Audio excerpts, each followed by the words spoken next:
Welcome to Spotlight. I'm Colin Lowther. And I'm Katie Blake. Spotlight uses a special English method of broadcasting. It is easier for people to understand no matter where in the world they live.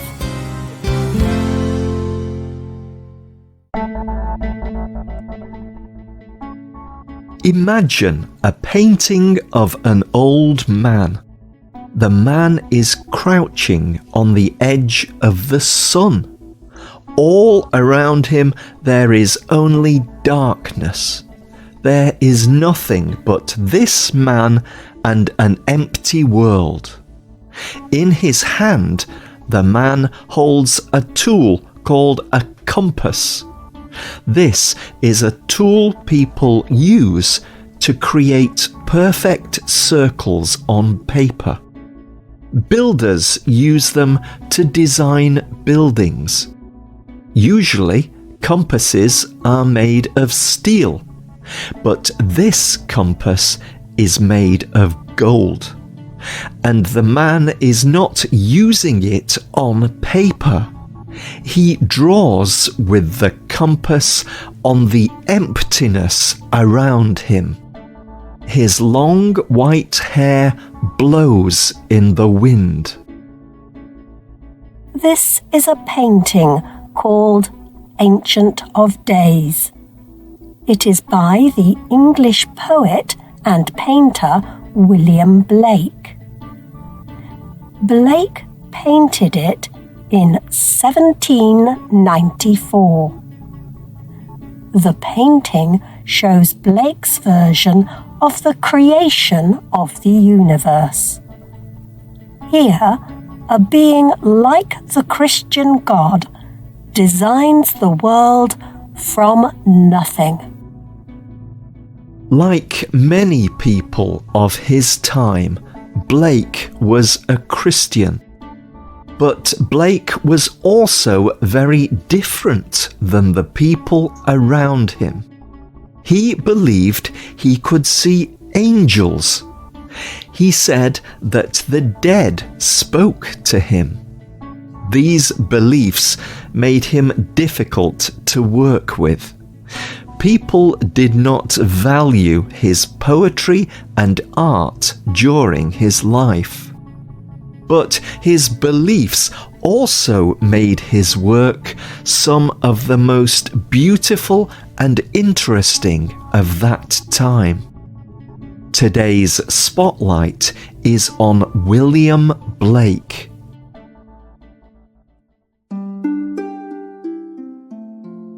William Blake was born in 1757 in London, England. His family was not wealthy. His father made clothing and was not always well paid. But he had enough money to let his children follow their interests. It became clear early on that Blake was good at art. He would spend hours looking at paintings in the market. He loved them so much that he wanted to become an engraver. Engraving was a way of cutting images into wood or metal. Engravers would then colour these images with wet paint. Then they could put these images onto paper. Blake became the student of a master engraver. It was clear even then that he had a lot of talent. But Blake also started seeing things at an early age. As a young child, Blake was wandering in a field. He looked up at a tree to see angels flying in the branches. The angels shocked Blake and filled him with wonder. Anne Malcolmson wrote about William Blake. He ran to tell his family what he had seen. His father decided that the time had come for the boy to learn the difference between imagination and reality. He threatened to hit him for lying. His mother, however, took his side. When she questioned him about his experience, he described the angels as looking like thoughts. He had seen them in his imagination, but the feeling was vivid. We do not know if Blake really saw these things. We do not know if he only imagined them. We do not know if he saw something he could not explain. But Blake strongly believed he saw them. As he grew up, he saw other religious things. They would shape his work powerfully. He would even develop his own version of Christian belief because of these visions. Much of his art represented these things he saw that others could not. Blake's odd religious beliefs made it difficult for him to find work. Sometimes this was because people found him too strange. But mostly, Blake did not want to do work for money. He did not like other people telling him what he could and could not make. So, Blake and his family often lived in poverty. When he did find work, he had a hard time doing what he was asked to do. Dr. John Trussler was a successful writer. He was also a member of the Church of England. Trussler asked Blake to work for him. He asked Blake to work under a set of directions, but Blake did not follow them. After finishing his work, he wrote to Dr. Trussler. I attempted every morning for 2 weeks to follow your directions, but I found all of my attempts were unsuccessful. So I decided to show an independence that I know will please you better.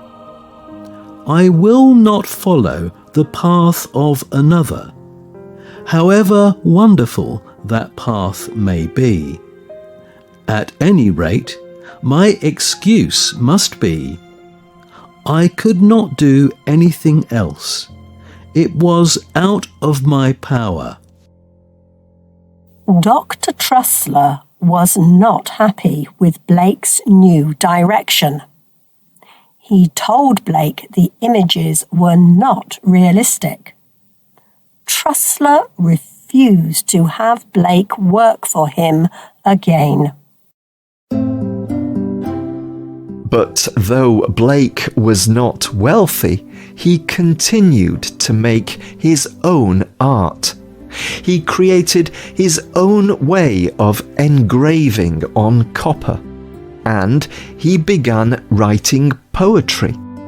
Blake created many books of poetry, and he would make images to go along with his poems. Some of these books were about the future as Blake imagined it. But he also wrote poems about love and wonder. One of Blake's best-known poems is called The Tiger. It is from his book Songs of Innocence and Experience. Nick Page reads part of Blake's poem. Tiger, tiger, burning bright, in the forests of the night, what immortal hand or eye could frame thy fearful symmetry? In what distant deeps or skies burnt the fire of thine eyes? On what wings dare he aspire? What the hand dare seize the fire? When the stars threw down their spears and watered heaven with their tears, did he smile his work to see? Did he who made the lamb make thee? Blake's poem speaks about the creation of a tiger. He compares the process to making steel or iron. This process, called forging, is dangerous. It needs a lot of heat and strength. Blake wonders who could create such a powerful thing. He asks who would have that kind of strength. Blake died in 1827. At that time, few people knew who he was. But soon, Blake's work gained wider recognition. People saw his paintings as strange when he was alive. But today, we recognize that these works are one of a kind. Blake's paintings are powerful markers of faith and creativity. His poems also influenced many writers. But Blake did not seem to care about popularity. He believed in his art, and he believed in the things he saw. He felt it was important to express what he believed, and he worked toward doing this with everything he had.